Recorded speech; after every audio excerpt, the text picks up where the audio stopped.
Yeah, yeah, yeah. Shark in the gun, got the knowledge for the college. Football show breaks down the odds like scholars. 3-unit bangers, stack your cheddar like towers. Ride the wave, the fame flex in the midnight hours. 9 words of lifestyle, spitting flames, no pity. Dominate the board like kings, ruling the city. Sports, gamble, and hustle. Money moves so gritty, cashing tickets every Friday. Life looking pretty, ride the wave. Feel the rush, hit your dame. Shark in the gun, setting fire to the name. 3-unit bangers, stack the chips, no shame. Friday night sports kings, claiming that fame. Analyze stats, break bread, no sweat. 3-point spreads, risk life, major bet. Cash in pockets, feel... On a suddenly not so casual Friday in December, it is CFB Knowledge for College Week 15, a special edition conference championship live right now on Sharky Waters Nation X and YouTube on the GunzPicks channel. It is the Shark and the Gun early happy hour show. We got a game kicking off in less than an hour. We're fired up. GunzPicks, what's going on, brother? Yeah, I told Shark, I was like, we got to move this show up an hour because there is 3 games tonight with some bowl implications on the line, and then tomorrow we have a lot of meaningful games. They almost feel like playoff games with playoff implications on the line tomorrow. But man, do we have a beautiful slate. The season is coming to an end. I'm a little bit sad about it, but however, we have so much football to go, boys. All of December, most of January. It is going to be an electric time for college football, and I can't wait to break down the plays that pay the bills here. Shark, let's get them started with the first game. Not waiting around. I said it. We got a game kicking off in less than an hour. Conference USA Championship. We can't say this is one of the best conferences in FBS football, but we can say we have an official. The Gun is firing off every single game this weekend, and we're dropping a bunch of officials on this show right now. First official of the broadcast, Western Kentucky, Jacksonville State, over 57.5. Yeah, I'm unloading the clip. I told you, this is unload the clip season. When I have the data, I'm going to play as much as possible, and I've capped every single game. If you want the rest of my games, you got to go to my dub club, but I digress. Let's talk about Western Kentucky versus Jacksonville State. AM first. Stadium in Jacksonville, Alabama, 7 p.m. is the kick, and you have 2 teams that are 8-4 on the year. And what you have for the strength of this Jacksonville team is their offense. They are run heavy, high paced, no huddle type of situation here. They're 13th in offensive scoring, 7th in rushing yards per carry, 3rd in rushing attempts per game, and 4th in the country in rushing yards per game. And then you got to look at Western Kentucky, vulnerable in the run game. They're 134th in the country in rush play percentage, 101st in opponent rush yards per carry, and 121st in rush yards per game. Western Kentucky's offense is more pass-oriented. When you look at them, 17th in the pass completion percentage, 26th in passing yards per play, and 26th in yards per game. But these 2 teams played last week, so we already have one matchup that happened, and you think it would happen in the middle of the season. No, it happened just last week, so this is fresh in our minds.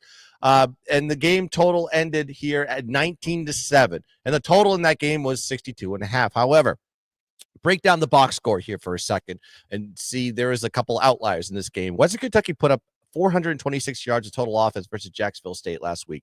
If you look at the games where Western Kentucky put up 400 plus yards or more, here's the scores that they put up: 41, 31, 31, 44, 49, 31 for an average of 37.8 points per game in those situations.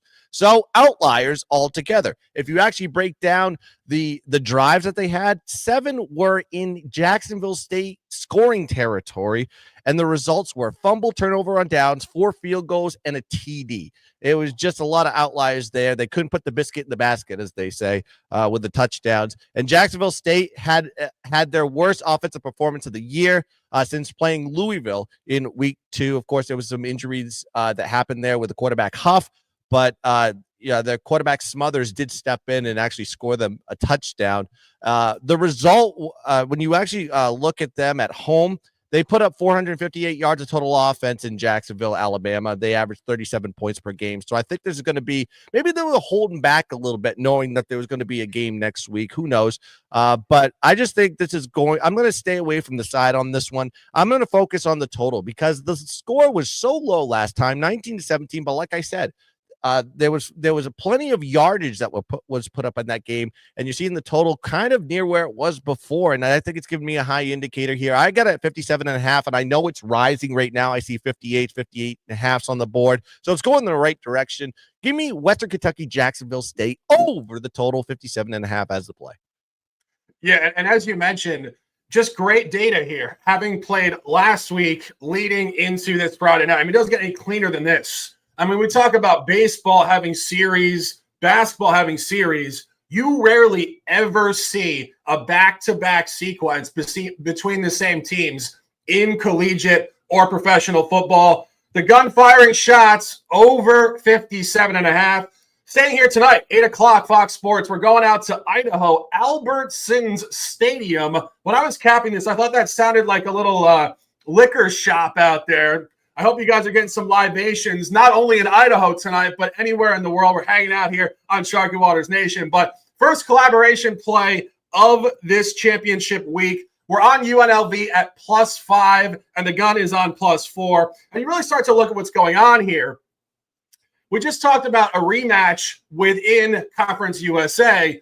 You are getting a rematch here. And for those of you guys who did handicap this card, you probably noticed a lot of these conference championship games this week are not rematches. A lot of these teams just coincidentally did not play in conference play. So we're really zoning in where they have played before. And you look at UNLV. UNLV, very upstart campaign, moved their quarterback in week 4. It was very controversial. It was transfer portal. It was paid for play. He wasn't getting the money he was guaranteed.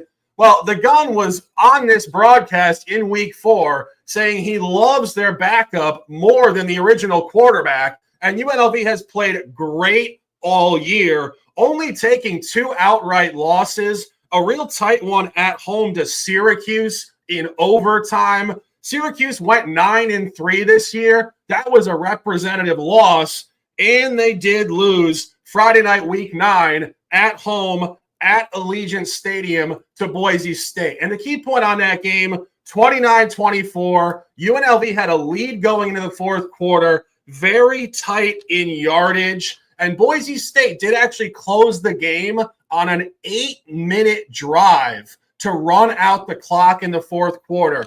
And this is where truly it's hard to beat a team twice in your own conference in one season, particularly when it's this evenly matched. And on Boise State, very briefly, we said this last night in terms of pro football. The Lions had won 10 in a row. We didn't think they would cover, and they didn't.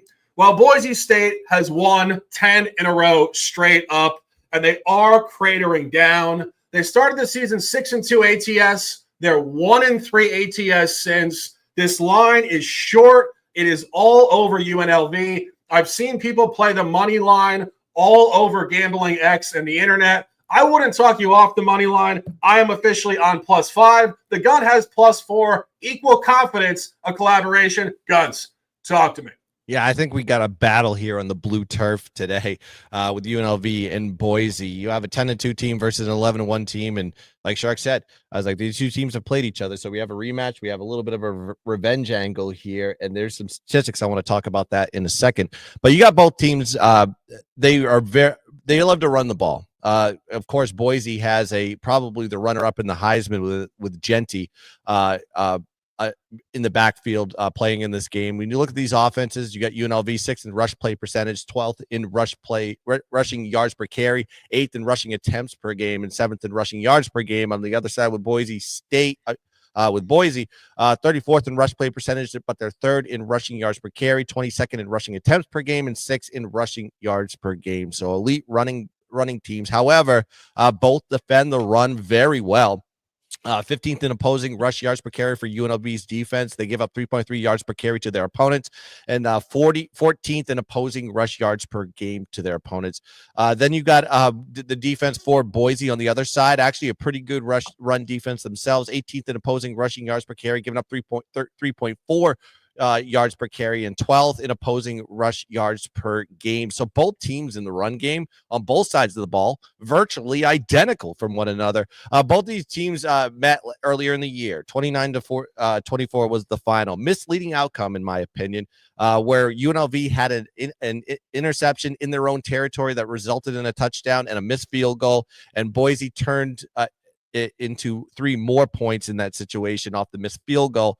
And then you have UNLV's defense actually held Boise to under 400 yards of total offense in that game. Only 4 teams did that this year. In those other games, they were 0-2 ATS versus conference opponents. Only cover was UNLV, and it was by the narrowest of margin.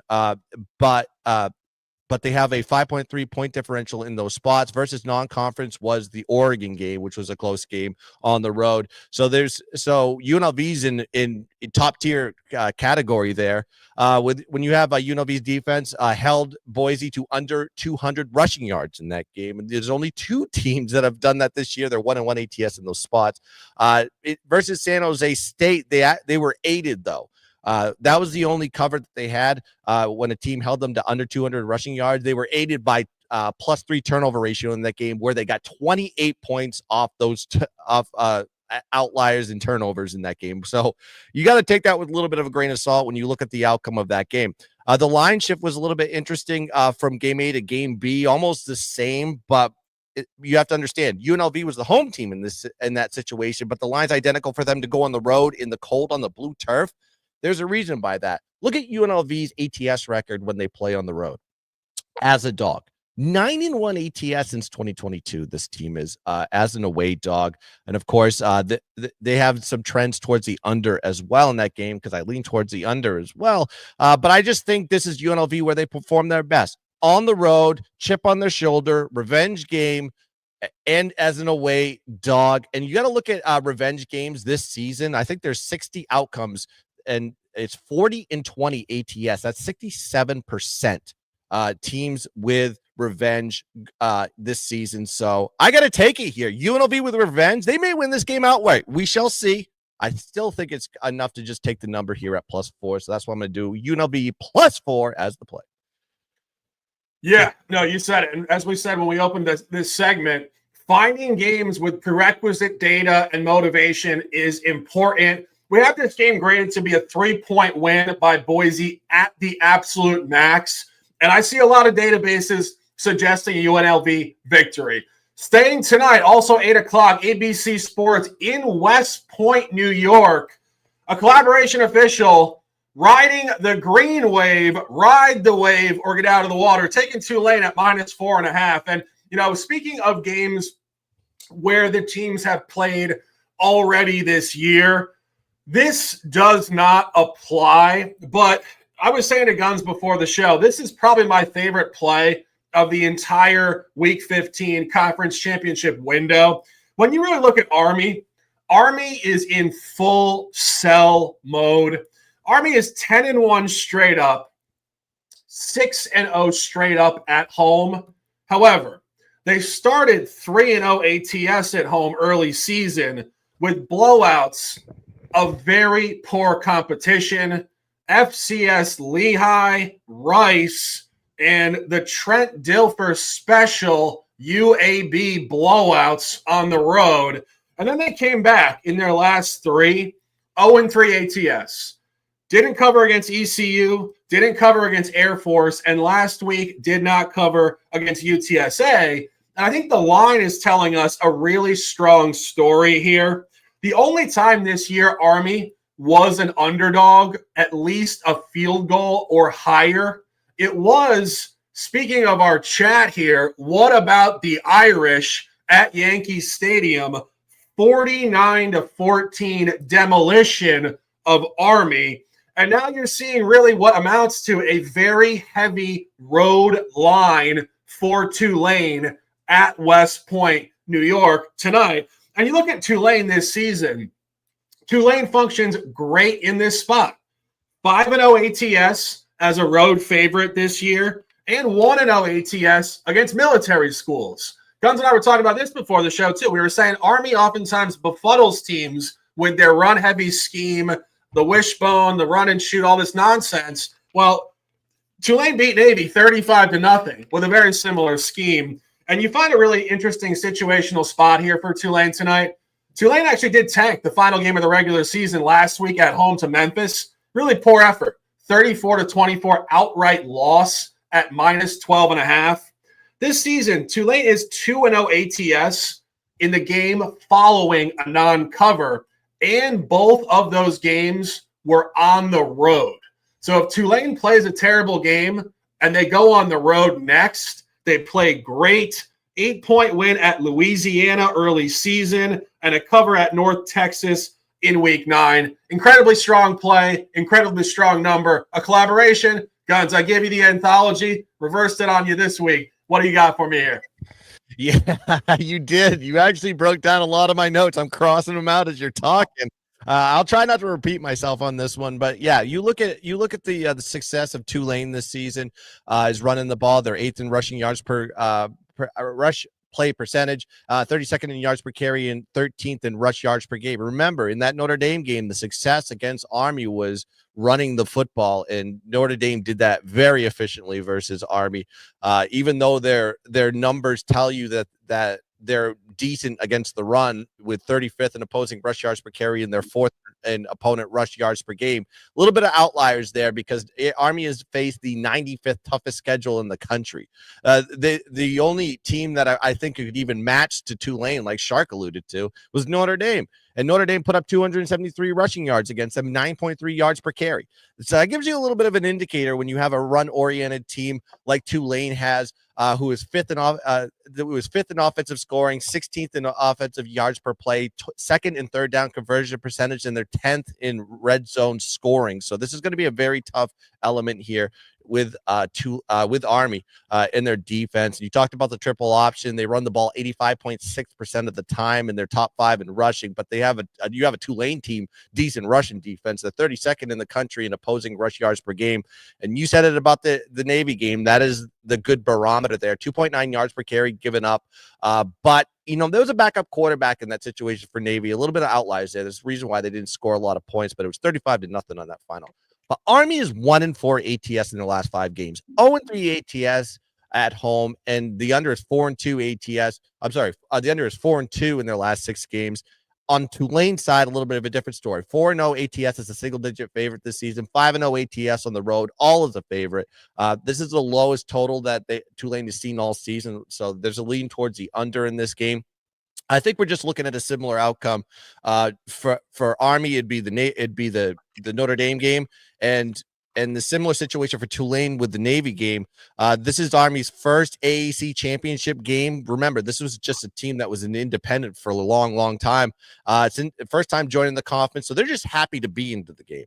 This is Tulane's 3rd straight championship game. Last season, they lost to SMU, if you remember. SMU had a backup quarterback in that spot. So they're looking for redemption in this situation. A 9-3 team is favored over an 11-1 team for a reason here. So I got to take Tulane. I got -4.5 as the play.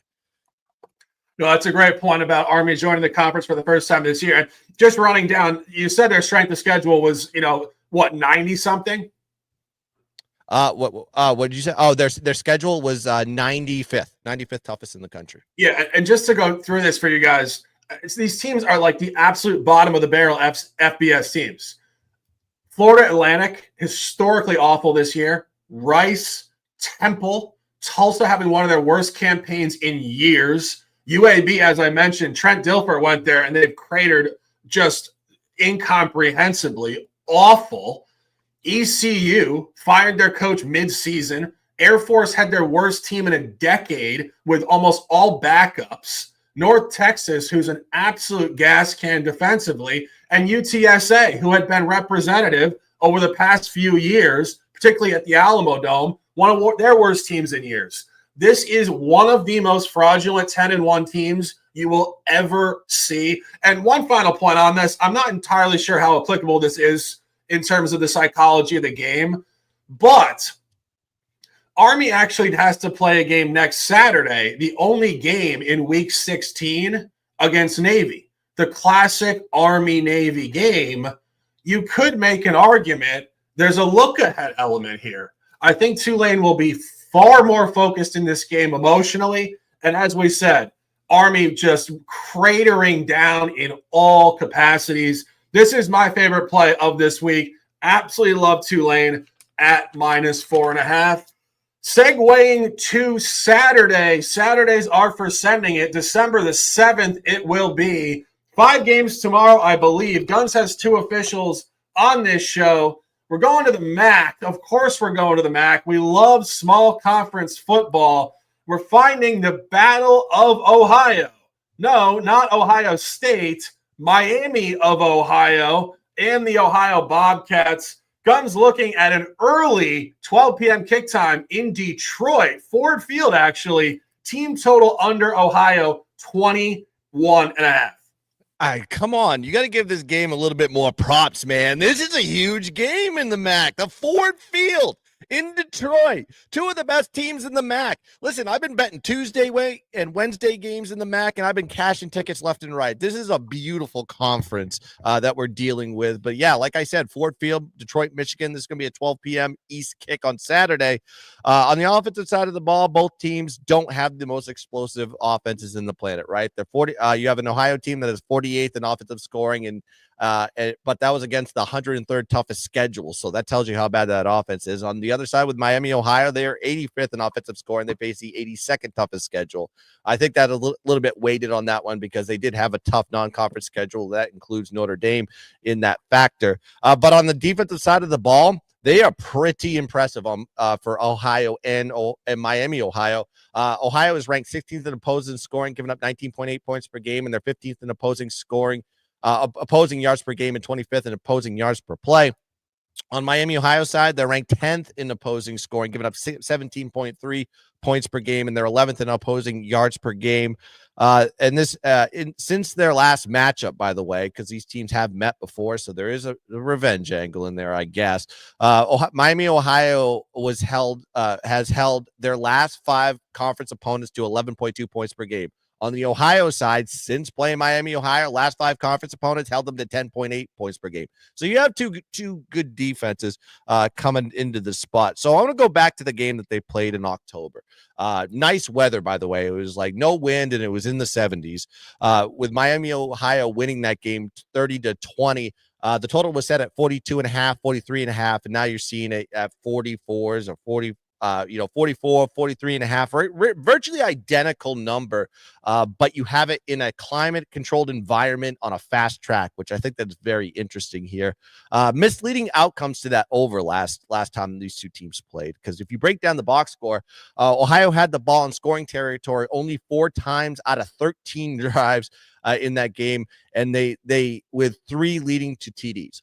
So they were very efficient when they were in scoring territory, which is kind of a weird type of situation. You don't normally see that. On Miami, Ohio side, had 5 drives into scoring position, leading to 4 touchdowns and a field goal. So every time they put it in scoring position versus Ohio, they put up points. 2 of those drives started in scoring territory off 2 INTs that led to 14 points. 2 outliers there.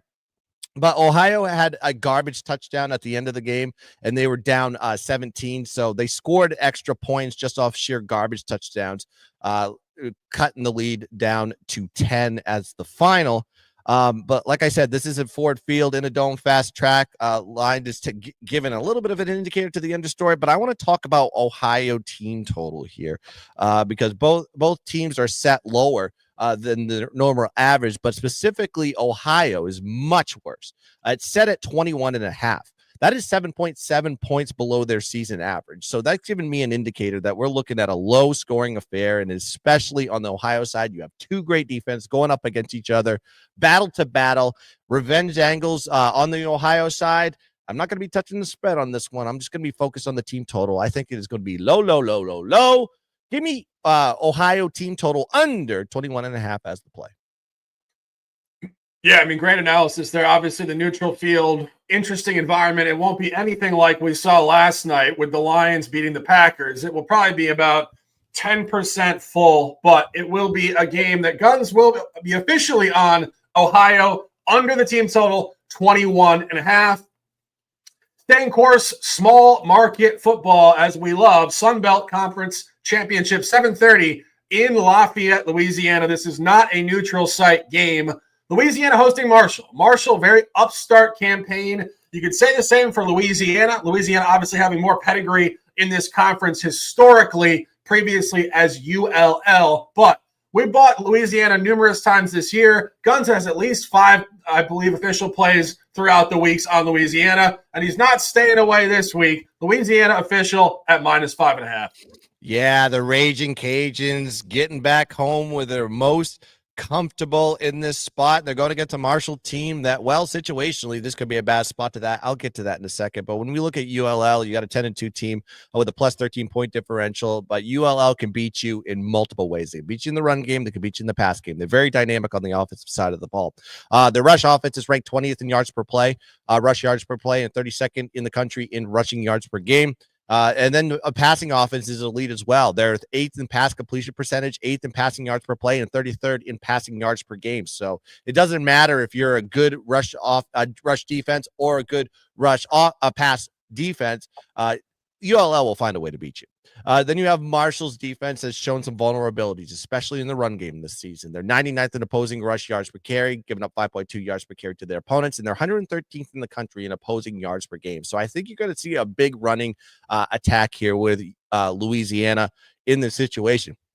Now look at the schedule type of situation on this one, right? Situationally, Marshall is on a third leg of a road trip right now, and they play some very tough opponents. We're talking about ODU.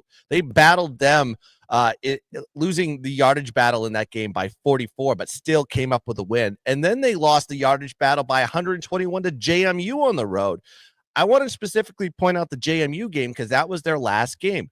That went to 2 overtimes, by the way. Marshall had to make a comeback in that spot and won that game to get into the Sun Belt Championship. So they could be a little bit gassed going on the road, playing double overtime, now coming into the situation versus a Louisiana team that just came off a 3-game home stretch.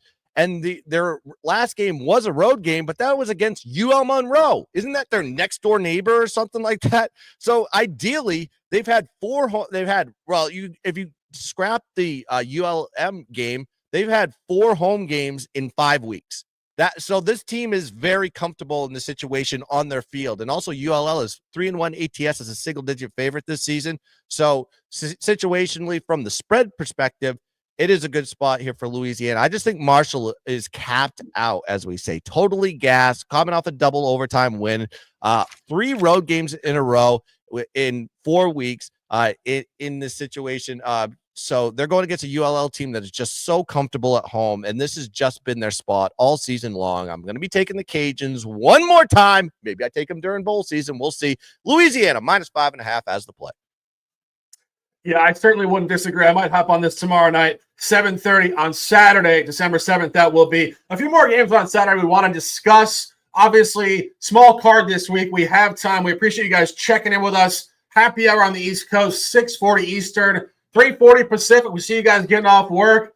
Hang the hell out with the shark and the gun. Let's talk a little Big Ten football here. Obviously, the first campaign for Oregon in the Big Ten. Number 1, Oregon, undefeated. Number 3, Penn State, 11-1. The gun and I were talking about this off the air. A lot of moving parts because obviously these teams really have never played, certainly not in conference play in the Big Ten. Gun, looking at the under, I would tend to agree. Let's talk about it for a minute. Yeah, the way you got to look at this is I'm hesitant of taking the spread on this one. Shark kind of talked and I talked about it off before we got live, and we were just thinking this could be a very close game. It could be a situation where Oregon wins this by 6, or they could win it by 3 or 2, or maybe even Penn State pulls it out. The problem with me, I just need to avoid this game just because Franklin has the yips in this situation as far as winning these key games. He just hasn't. He's not done well against the top 25, and he's definitely not done well versus the top 10. And you have an Oregon team that is just thumping along, but I question, what do they have to play for? I saw Dan Lanning in the conference championship last year versus Washington, and I was just unimpressed. That was his first situation to go and win a conference in the Pac-12, and he fell on his face. A team that gave up 17 points per game to their opponents last year, that Oregon Ducks team, they gave up 34 to Washington. I don't think that's going to be the situation here, however, in this spot, because you have that total was a little bit higher, if I remember, than this one right here. What I like about this is two defenses that can really stop you from scoring, right? When we break down the defensive breakdown, top 10 in opposing scoring. So you have Penn State, fourth in opposing scoring, 14 points per game, and you have an Oregon team that gives up 16.4 points per game. And you can use Ohio State as the barometer in this one. And I go back to Penn State. If you don't think Penn State can stop an elite offense, they can. They held Ohio State to 20 points, and they just played piss poor on the offensive side of the ball. And I just don't trust Drew Aller to go play in the big games. He may be another year away for him to be an elite quarterback. He still has a lot to work on, but this is just a Penn State team that when they come into these big games, they just can't put up points.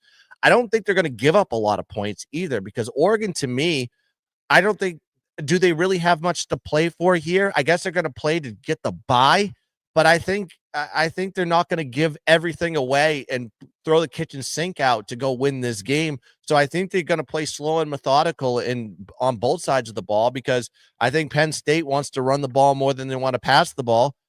They have an elite running back. They have an elite offensive line. I think this is going to be one of those situations we're going to be looking at a low total here. I would probably go to the under if it was me, but that's the only place I would go. I'm not going to touch the side, just going to focus on the total. Yeah, I have a couple comments on the total as well, but just looking at the side, you would lean to Penn State potentially keeping this to a field goal. Kind of reminds us of the game last night between the Packers and the Lions. Of course, pro football collegiate, but it's the same type of game. It's just two top-ranked opponents who are going to play real neck-and-neck type of game. This is going to be highly competitive. And you saw how Oregon played Ohio State at home. Obviously, this is neutral, but still 32-31 on the similar line, 3.5. I was saying to Guns, though, the fact that they're actually laying heavier in a neutral site than they were at home speaks to a little bit more strength than books had them perceived to be against Ohio State, which could lean you towards Oregon. I think the under is probably the best look in this game. It is a difficult game nonetheless. Just one more we want to talk about. Guns. No, I would just agreeing with you on that one. But I just think both teams are going to make the playoffs, win or lose. What would have to happen for Penn State to not get in? If they get beat by 90, 50, I was like, they're sitting at the 6th position right now. I don't think they're going to get kicked out. If anything, the worst case scenario, they can lose their home game in the first round, but I don't think they're going to get kicked out. And the same thing with Oregon. I guess Oregon has the first round. They want to stay in that spot. Maybe. I don't know. I just, where's the motivation for this one? That's why I think it's going to be low scoring. I just think these teams are just going to be like, hey, we got other games to play. We're just trying not to get hurt. Yeah, no, I agree. This is your classic example of huge game, national broadcast, two top 3 teams. Everybody's going to be talking about this one. The books probably have the number nailed more than any other game tomorrow. It's your classic Super Bowl environment. Watch it, but don't bet on it if you can. Look for smaller market games with a lot more numerical availability. And staying course here, we'll talk about one or two of the other ones here. Let's talk about Georgia versus Texas. Another really interesting game. The Gun looked at it in detail. I looked at it in detail. I think we have incredible information here. Guns, what are your thoughts? I go back to we have another situation where these two teams played, right? You have a Texas team that hasn't played anybody all year. Their one game that they had that would be a resume builder was essentially the Georgia game. And what happened in that Georgia game is they got down 23-0 in the first half and couldn't climb out of the hole. They played a very good second half, and really just held Georgia to another 7 points, and that was the end of the game. They could only put up 15. The one thing that I'll say about this game that kind of gives a little bit of interest towards the Texas side is, look, that game came off the Red River rivalry. So they won the Red River rivalry, absolutely dominated Oklahoma. And you could say, well, Oklahoma is down this year. Of course they're going to beat them. Look how that team's performed every single year after the Oklahoma game. They've either played a bad team and didn't play their best ball, barely winning, or they've lost the next game outright. So to come off that Red River rivalry game, they seem to just never show up. And now they're in the SEC. Chances are they're going to have a big opponent after that game anyways. So they have to get used to that transition from that big rivalry game into the next game. So there was just a lot of outliers that happened in that game. I just think that going down 23-0 in the first half really hurt them. Georgia had 4 drives in the first half that started on the Texas 34 or less, and that was just because of 2 fumbles, an INT, a punt return, and that led to 2 touchdowns and 2 field goals. Already you're down a bunch. Is that going to happen again in this game? I don't know. Georgia really is not a good first half team. They've never been a good first half team. So see them to come out and blow the doors off of Texas early and take them out of the game was kind of an outlier in my opinion. But is Georgia just the weird thing about the Georgia situation is when they need a game and when they need to win a game, Kirby Smart has those guys thumping every single year. And I know they're a dog here. They're probably going to be a public dog when it's all said and done. We'll see when everything hashes out before game time. I think that's we'll find out then. But I don't know about this one. Texas just doesn't have a resume for it yet. You see Georgia, when they travel on the road, their only road game that they won and covered, or actually just covered for that matter, was against Texas. Are they going to do it here? I know it's not really a true road game. It's more of a neutral game. They played in the stadium. They thumped Clemson in that stadium. So are they going to do that again? We shall see. I don't know. Maybe I'm talking too much. Lean towards the under. Definitely not talking too much. We can talk about this game for 20 minutes. We'll keep it fairly brief. See our guys in the chat, Peter Gracia and of course Wine Time Sports, hanging out with us on a suddenly not so casual Friday in December. And Guns, you mentioned that was a point that I had written down here, and I think this is incredibly noteworthy. Georgia has been abysmal on the road this year or neutral site. 6 unique games. You mentioned a game they did play the opener at Mercedes-Benz Stadium against Clemson. You would think there might be some comfortability here. You know, the sight line, it's not basketball, but it's a sight line. It's the lights, the locker room, it's the field. It's just you feel more comfortable. You played there before at a neutral site. That 34-3 win, it was actually 28-3 Georgia's second half. They were only up 6-0 at the half. They came out terribly flat, and they didn't cover that. That was a -6.5 first half. So they didn't cover in this stadium in the first half. And then they played a road game at University of Kentucky. They were down 6-3 at the half as a huge, huge favorite. Horrible effort there.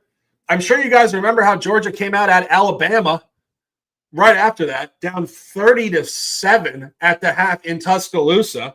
And then they played a game at Everbank Stadium, which is where the Jaguars play another neutral site, and came out flat there to the University of Florida, down 13-3 at the half. And then they came out at Ole Miss, a game we had officially going back a couple weeks ago, down 16-7 on the road in the first half. And you said the only time this year they've come out well was at Texas. But it was systemic outliers. Texas was in a tough spot, turnovers. And one final point on this, look at FanDuel split for the first half. FanDuel has Texas listed at -1.5 on a -2.5. That's a strong proportion. FanDuel likes the first half. It should tell you something. Revenge game came out and got slaughtered in your home stadium. Now you're favored with emphasis first half in a neutral site. And Georgia just continuously, like almost really inexplicably horrible on the road in the first half. I haven't gotten there yet, but I think I'm talking myself onto this. I think Texas first half is probably the best look in the game. Guts.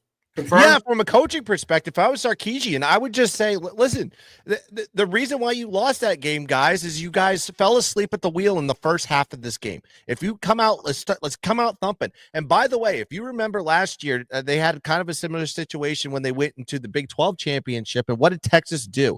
It was on a fast track, a similar type of situation that you would see in Mercedes-Benz Stadium, and they went out and just absolutely thumped in the first half.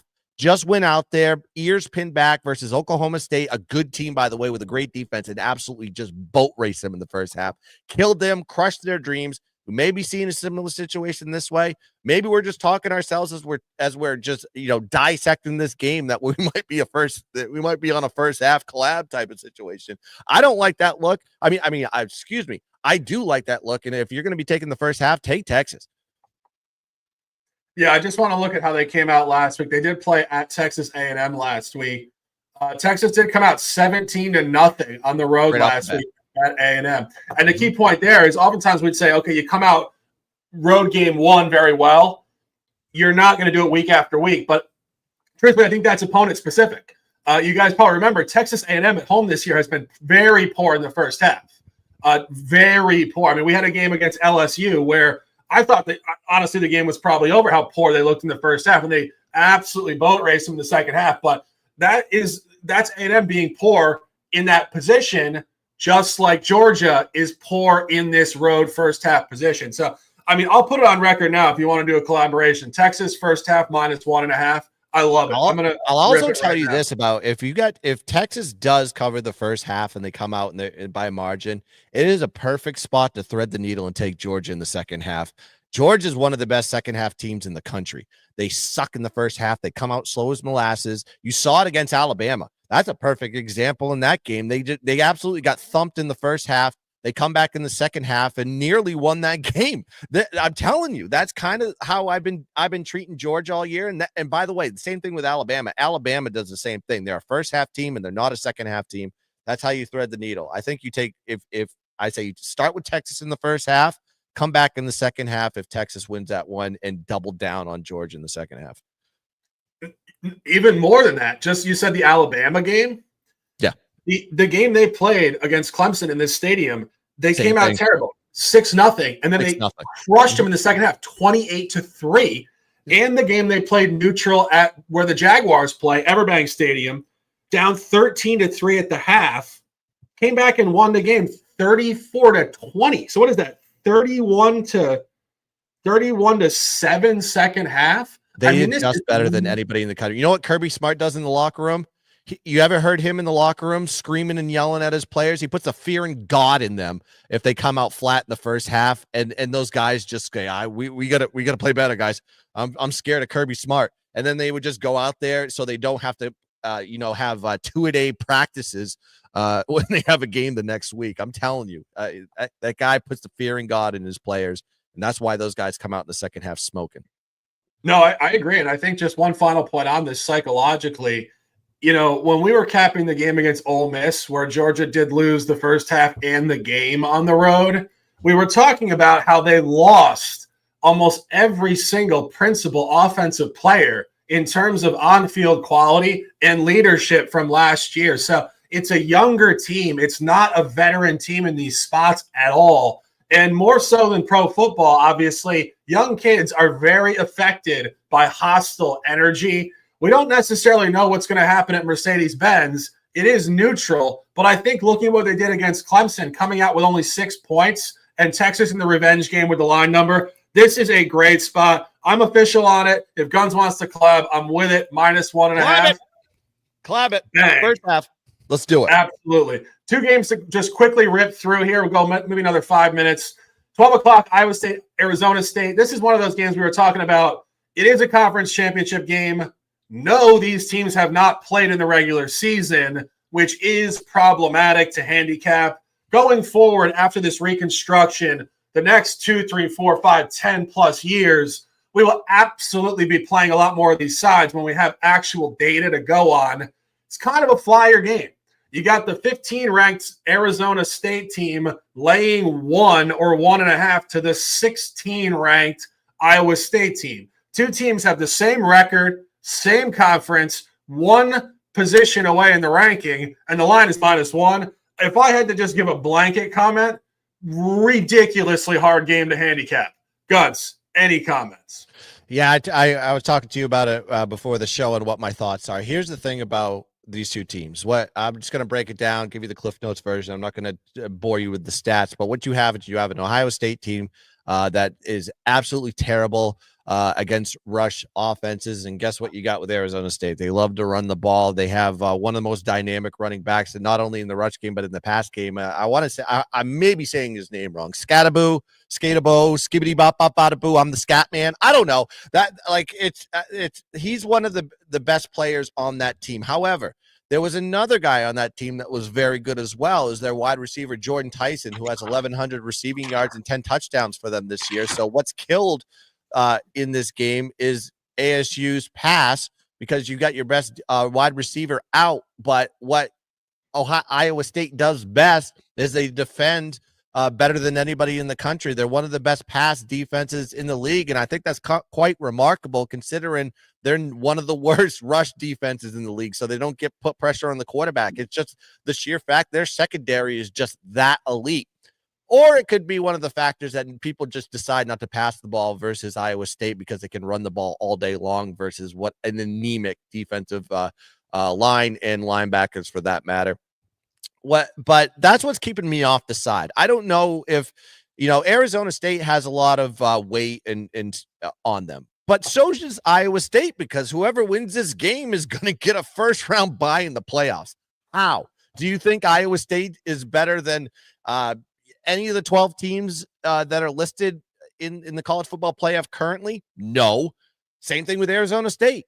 I don't think that either. Maybe Boise. I don't know, but this is a playoff game. This is essentially a playoff game in Jerry's world. I just think it's going to be a run heavy game from both sides of the ball. Maybe clock killing type of situation, maybe low scoring. What kind of worries me though is you could have those big runs from Skatabo. And I don't know if you can get props on Skatabo on his receiving yards, on his receptions, and his rushing. That's probably the way I'd go on just slamming Skatabo stats, because I think he is going to be the one weapon. If Arizona State has a chance, he's got to be it, because they lost their best passing weapon in Jordan Tyson. I wouldn't disagree. As I said, if I had to pick one game that was the hardest to handicap, it's probably this one. Final game on the slate, 8 o'clock tomorrow night in Charlotte, where the Panthers play. We get Clemson the Tigers against SMU the Mustangs, 17 versus number 8 in the country. Obviously, first-year ACC team here, SMU. Going back to a theme with some of these games, not much matchup data against Clemson. I think you could make an argument the line is short. They probably should be laying over a field goal. I have seen sharp commentary across the week on Gambling X leaning towards Clemson. Guns, any thoughts on this one? I mean, I think God and everybody's going to bet at SMU in this game, just what they saw from Clemson. Because every time Clemson had a step up in class this year, what happened? Georgia, they got thumped. Louisville, if you call that a step up in class, they got thumped. And then they played South Carolina. While that was a close game, you break down the stats.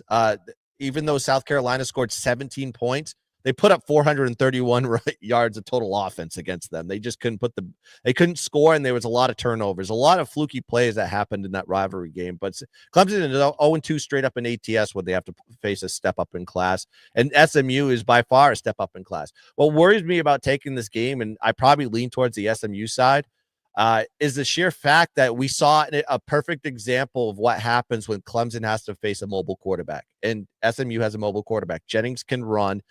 Does he choose to run all the time? No, but he can move his feet, and he can create just like Sellers did with South Carolina last week. So you could have one of those factors there. They can run the ball well. They have a great offense. Both teams can score points. That's a given. Clemson puts up 34.3 points per game.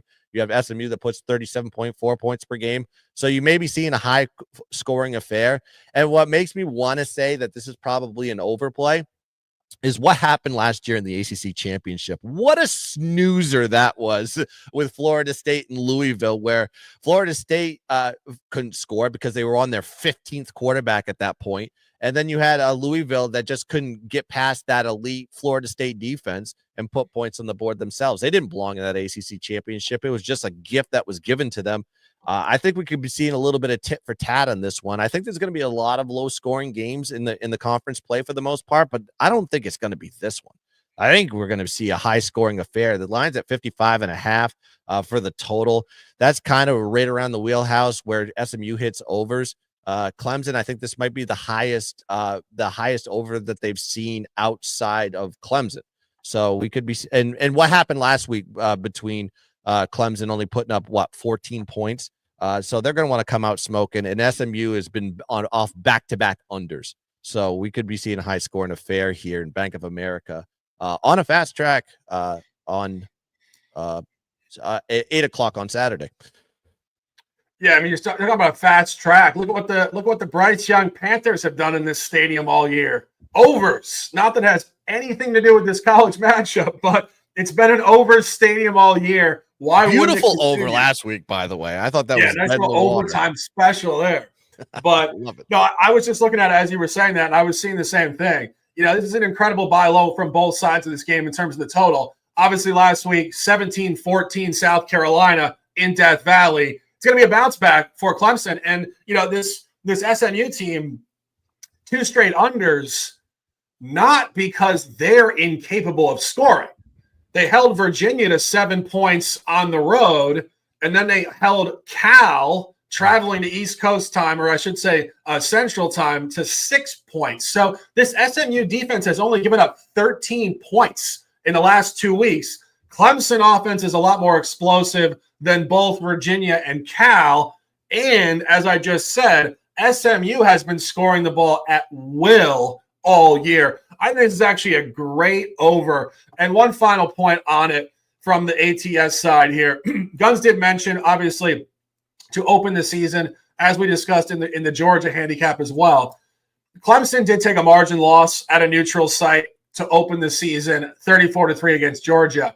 However, they did bounce back the following week with a blowout, 66-20 against App State. Also take note, an extreme over off of an under the previous week.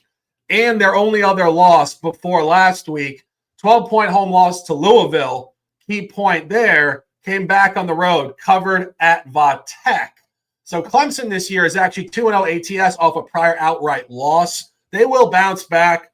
To be perfectly honest with you, I haven't gotten there. I would lean towards Clemson, and I would lean towards the over. I think the over is the best look, as Guns mentioned.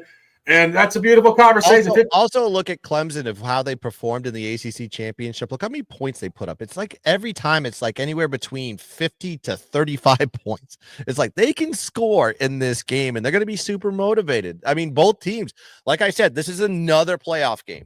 These teams are going to come out thumping. They're going to throw the kitchen sink at each other. It's going to be a terrific game, especially for the night. You're going to be like, oh, that game was boring. Oh, that game was boring. And all of a sudden, you're like, holy, look at the scoring that's going on with the Tigers and the Mustangs. It's going to be an absolutely breathtaking event here in North Carolina. Yeah, and I'm just looking at the market steam. It looks like it opened at 54.5, and it's up to 55.5, and some 56s popping up as well. So I'm sure whatever that action is, whatever market that's coming from, is totally aligning with what we're talking about here. And speaking of aligning, we have 3 alignment plays to close out the broadcast in this Week 15, the Shark and the Gun Knowledge for College Conference Championship Edition 2024. UNLV +5 or +4 tonight, 8 o'clock Eastern. Tulane, love this play. Also a collab -4.5 at 8 o'clock. And tomorrow afternoon, 4 o'clock, Texas in the first half, -1.5. Guns also on Ohio team total under 21.5 in the MAC at noon at Ford Field. Tonight, I should mention, Western Kentucky about to kick off, if they already haven't, over against Jack State, 57.5. And to close it tomorrow night. It's up to 58.5 now. 58.5 now. And to close it tomorrow night, 7:30, Sun Belt Championship. It is the Gun Belt dominating the Sun Belt. Louisiana -5.5. We appreciate you guys immensely hanging out with us during happy hour. We're bringing it too early because the games are out early tonight. Have a beautiful night. Sending you guys incredible vibes through the screen. Best times of the year right around the holidays. Hope you guys are well. If you're not, we love you. Hope you feel good vibes. Guns, a pleasure as always. Closing out with some words, and let's dominate. Yeah, well, I mean, this isn't the last you're going to see of us. Of course, we're going to be doing some bowl shows here, there. And don't forget, Saturday Mornings with GunzPicks is tomorrow at 11 a.m. We're going to have a fatal 4-way, I believe, with Pimp Slap himself, Mikey M, Connor Mack Picks, And Bobano Bats is going to be joining me tomorrow. So we're going to have the Fatal Four-Way talking every single one of these games left and right and getting their opinions as well. But it's going to be an electric show. And also go check out Dabby's show on Pub Sports. I'll be on there.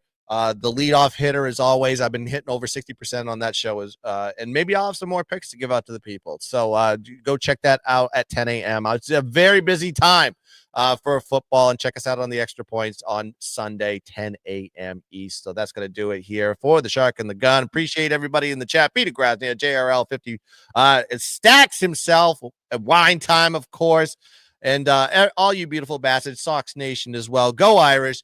But that's going to do it. Let's cash some tickets. Let's dominate the board. And as always, let's keep dancing.